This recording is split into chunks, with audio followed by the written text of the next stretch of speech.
నమస్తే welcome to our channel. నేను ప్రియా కౌశిక్. హైదరాబాద్ కేశవగిరి బండ్లగూడలో ఒక రియల్టర్ ని దారుణ హత్య చేశారు. చేసింది ఎవరో కాదు. పూర్తి వివరాలు మీకోసం. రియల్టర్ మసీయుద్దీన్ కి 57 ఏళ్లు. ఇంతకు ముందే 2 పెళ్లిళ్ళయ్యాయి. మూడో పెళ్లి కాలేదు. అక్రమ సంబంధం షబానాతో. అయితే షబానాకి ఒక కుమారుడు కూడా ఉన్నాడు. షబానా మరో వ్యక్తితో ప్రేమించి అలాగే రిలేషన్షిప్ లో ఉంది అన్న విషయం తెలిసి గత కొన్ని రోజులుగా ఇద్దరికి గొడవలు అవుతున్నాయి. అయితే షబానా బాధ చూడలేక కొడుకు తండ్రిని చంపేయాలి అని చెప్పి పథకం ప్రకారం స్నేహితుడిని కూడా పిలిచి ఇంట్లో దారుణ హత్య చేశారు. అయితే ప్రస్తుతం హారిక అక్కడి నుంచి అప్డేట్ అందివ్వడానికి ట్రై చేస్తుంది. చూద్దాం హారిక ప్రస్తుత పరిస్థితి ఏంటి? హైదరాబాద్ లోని పాత బస్సులో ఒక దారుణం అయితే జరిగింది. కాళ్ళు చేతులు కట్టేసి మరి గొంతు కోసి చంపేశారు. కట్టుకున్న భర్త, ఆవిడ కొడుకు అని ఎందుకు అంటున్నానంటే ఆవిడ మూడో భార్యగా ఇక్కడ చెప్తున్నారు. మూడో భార్యకి ఆల్రెడీ ఇంకో భర్తతో ఆల్రెడీ కొడుకున్నారు. ఆ కొడుకు అండ్ ఆయన ఫ్రెండ్స్ కలిసి కాళ్ళు చేతులు కట్టేసి మరి గొంతు కోసి చంపేశారు. అయితే ఈ దారుణం ఇక్కడ క్రిస్టల్ టౌన్ లో జరిగింది. ఈ క్రిస్టల్ టౌన్ లో ఏంటంటే మొత్తం పాత బస్తీ కింద వస్తది. అయితే ఇక్కడ అంటే అసలు ఏం జరిగింది అని చూస్తే మాత్రం వెటర్నరీ డాక్టర్ అయిన మసీఉద్దీన్ అనే వ్యక్తి, ఆయన రియల్ ఎస్టేట్ వ్యాపారం కూడా చేస్తున్నారు. ఇటు ఒక పక్క వెటర్నరీ డాక్టర్ గా గుర్తింపు ఉంది. అయితే ఆయన ఇక్కడ ఉంటున్నారు. అయితే ఇక్కడ షబానా అని ఆయన మూడో వైఫ్ ని ఇక్కడ ఉంచారు. అయితే అప్పుడప్పుడు వచ్చి చూసి కలిసి వెళ్తూ ఉంటారు.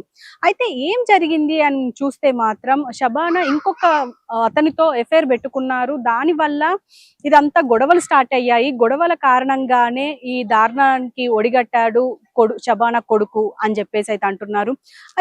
అసలు నిన్న ఏం జరిగింది అని అంటే మాత్రం రోజట్లాగానే వచ్చి కలిసి వెళ్తున్న సమయంలో ఈ రోజు కూడా వస్తారు అని చెప్పేసి పక్క ప్లాన్ తోనే ఉన్నారు. అయితే కొడుకైన అంటే షబానా కొడుకు అండ్ అతని ఫ్రెండ్స్ అందరు కలిసి వచ్చి ఉన్నారు. ఇక మసీఉద్దీన్ ఎప్పుడైతే వచ్చారో అతని కాళ్ళు చేతులు కట్టేసి దారుణంగా గొంతు కోసి చంపేశారు. అయితే అసలు ఏం జరుగుతుంది సమాజంలో? ఎందుకంటే మూడో భార్య, ఆల్రెడీ ఫస్ట్ భార్య బంజారా హిల్స్ లో ఉంటున్నారు మసీఉద్దీన్ భార్య, అండ్ సెకండ్ వైఫ్ గురించి కొంచెం వివరాలు అయితే ఇప్పటికైతే బయటికి రాలేవు.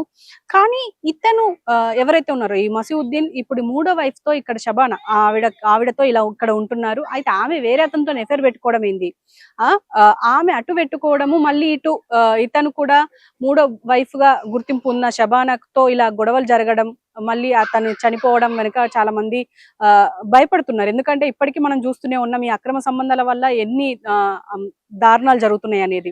ఈ మధ్య అయితే మనుషుల్ని కూడా లెక్క చేయకుండా చంపేస్తున్నారు.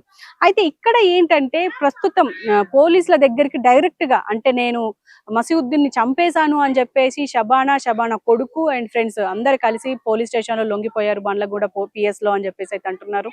సో విజువల్స్ లో కూడా చూడొచ్చు ఎంత దారుణంగా కట్టి పడేశారు అనేది.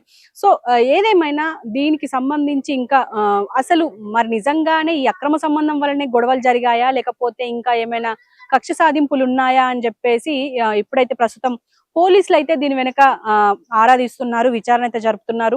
మరి దర్యాప్తు తర్వాత మరి ఏం తెలుస్తా అనేది ఖచ్చితంగా ఎదురు చూడాల్సిందే. ఎందుకంటే మనం చూడొచ్చు ఇప్పటికీ ఈ మసీఉద్దీన్ అనే వ్యక్తి చాలా ఆస్తిపరుడు. మేబీ ఆస్తి కోసం ఏమైనా చంపుండొచ్చా, లేకపోతే నిజంగానే షబానాకు అక్రమ సంబంధం ఉందా అనే దాని వెనుక అయితే ఇప్పుడు పోలీసులు ఆరాధిస్తున్నారు. మరి మిగతా డీటెయిల్స్ తో మళ్ళీ పోలీసులు మనకు చెప్పే అవకాశం ఉంటుంది. సో ఇప్పటికైతే ఇది. సో రోజు రోజుకి మనిషి జీవితం ఎంత దుర్భరంగా మారుతుంది అని అంటే మనం చూడొచ్చు. ఇప్పుడు ఇంత దారుణంగా క్రిస్టల్ టౌన్ లో దాదాపు ఇది పాత బస్తీ కిందనే వస్తుంది, మనం విజువల్స్ లో కూడా చూడొచ్చు. అండ్ మనకు పోలీసులు వెళ్ళి అంటే దర్యాప్తు చేస్తున్న విజువల్స్ కూడా ఉన్నాయి. అది కూడా అంటే ఎంత దారుణంగా మారిందంటే సమాజంలో రోజు రోజుకి హత్యాకాండలు పెరుగుతున్నాయనంటే ఎందుకేనేమో మరి ఈ అక్రమ సంబంధాలు, లవ్ అఫైర్లు ఇవన్నీ దీని వల్లనే ఇప్పుడు అంత జరుగుతుంది. అయితే మనిషి మృగంలో మారిపోతున్నారని చెప్పుకోవచ్చు. అయితే కన్న కొడుకు అని చెప్పేసి అంటున్నారు, కానీ షబానాకి ఈ కొడుకు మాత్రం షబానా కొడుకు ఈ మసీఉద్దీన్ కి అసలు కొడుకే కాదు. కానీ ఇక్కడ ఆయన చాలా బాగా చూసుకున్నారు.